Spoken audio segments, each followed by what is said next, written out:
Well, welcome to this first episode of the New Mappers Workshop. This is my attempt to show people who have very little experience with Dark Radiant how to go through the steps of creating their own Dark Mod mission, right from the very first steps of planning all the way through to completing and packaging it.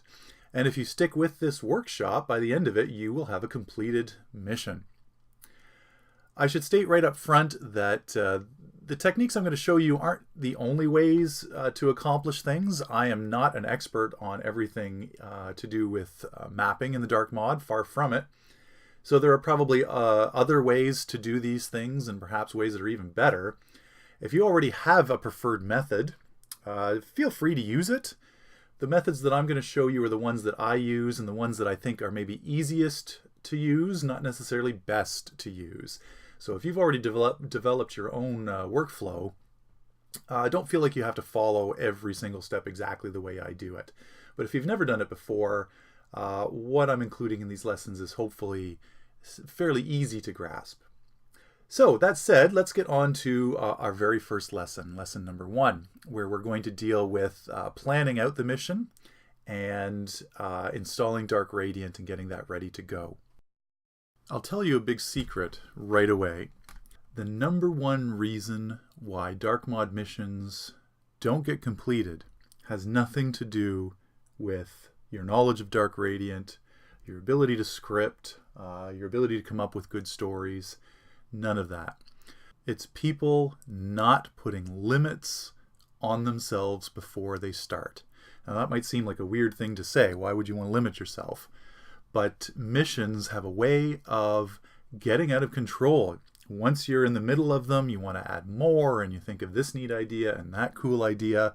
And before you know it, something that you had planned to work on for 2 or 3 months, you're now a year into it, and it looks like it's never going to be completed. And people get disillusioned, or they run out of time, and the mission disappears unfinished. And no one ever gets to enjoy the hard work that you've already put into it. So we're going to start in this first lesson by putting limits on ourselves. So we're going to talk about 2 different terms today. We're going to talk about regions and rooms. These terms have somewhat fuzzy edges to them, but I think they're useful in helping to organize and to plan things out in advance. So a region is basically an area of the map that has a signature look to it. You can usually identify what type of area it is. A region is like a city or sewers or the interior of a church or something like that. You want to limit the number of regions in your map. If you take a look at some examples here, we have the speed build I did called A Matter of Hours, and it's really made up of 2 regions. You have the interior of the warehouse and the living quarters. Both of those areas are very different visually, and the player has a clear sense of when they've transitioned from one to the other, which helps them to map their progress through the mission. With a map like A New Job, the new tutorial map, there's 3 different regions. There is the starting area, which is sort of a back alley slum area. There's the main streets, and then there's the interior of the inn, and each of those are clearly defined visually. Something like the Tears of St. Lucia has more regions. You've got the slums at the beginning, you've got the sewers, technically 2 different sewer areas, the interior of the church, the exterior of the church. So you're getting into quite a larger mission when you have that many regions. So step 1 for today's lesson is going to be sketching out, just on paper, some regions for your mission. What kind of environments do you want to create? I find this is sometimes useful to think about this even before you start thinking about story. We're going to limit the number of regions to 4 maximum. I would actually recommend probably aiming for 3. And for each region, I want you to decide what kind of environment do you want it to be. Is it going to be a city environment, city streets, or the interior of a building or an industrial setting? What kind of environment is it?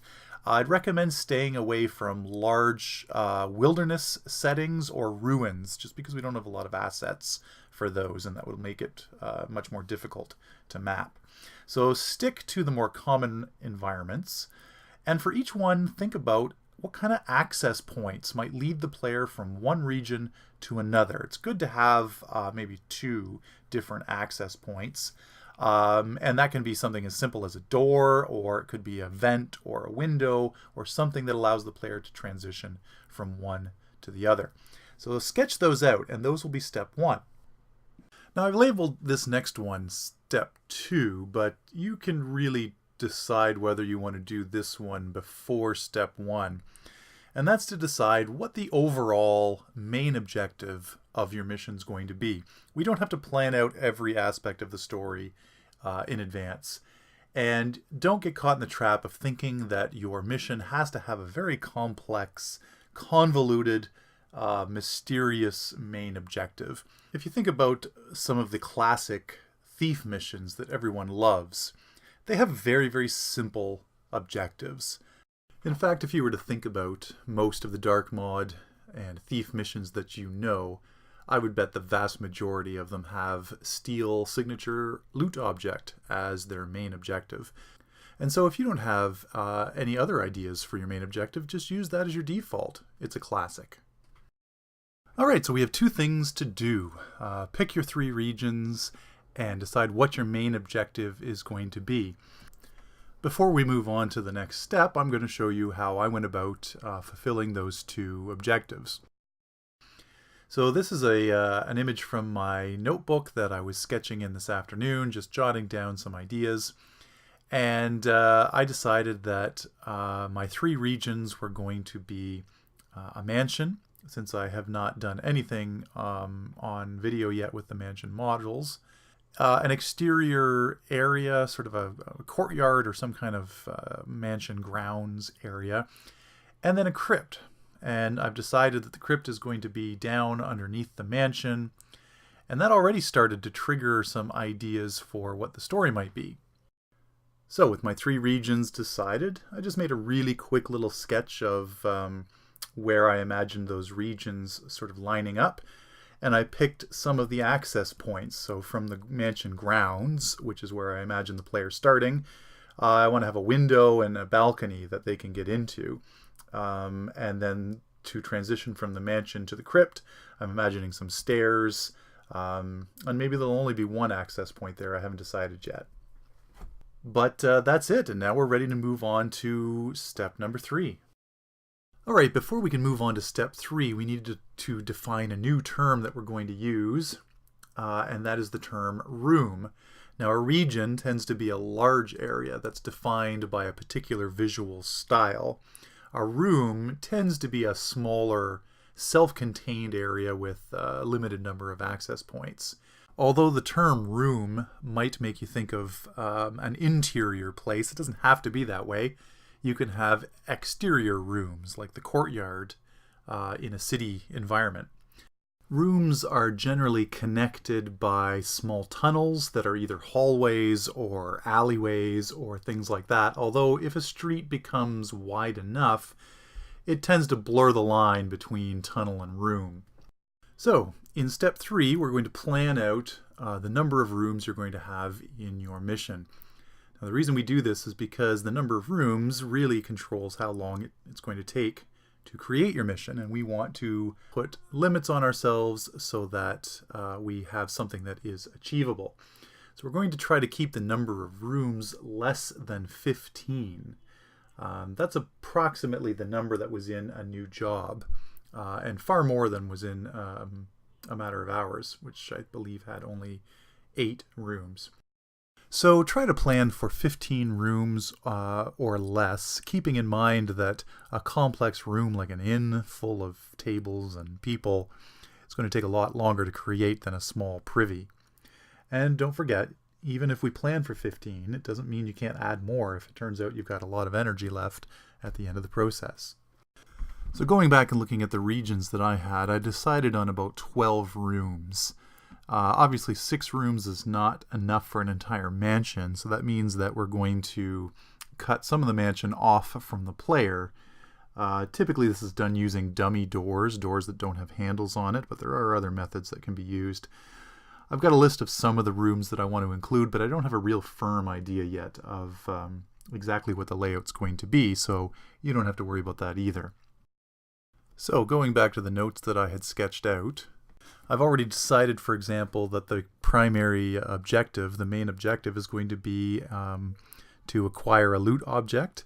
And I've decided that the loot object that the player's after, although they think it's going to be in the mansion region, it's actually going to be down in the crypt region.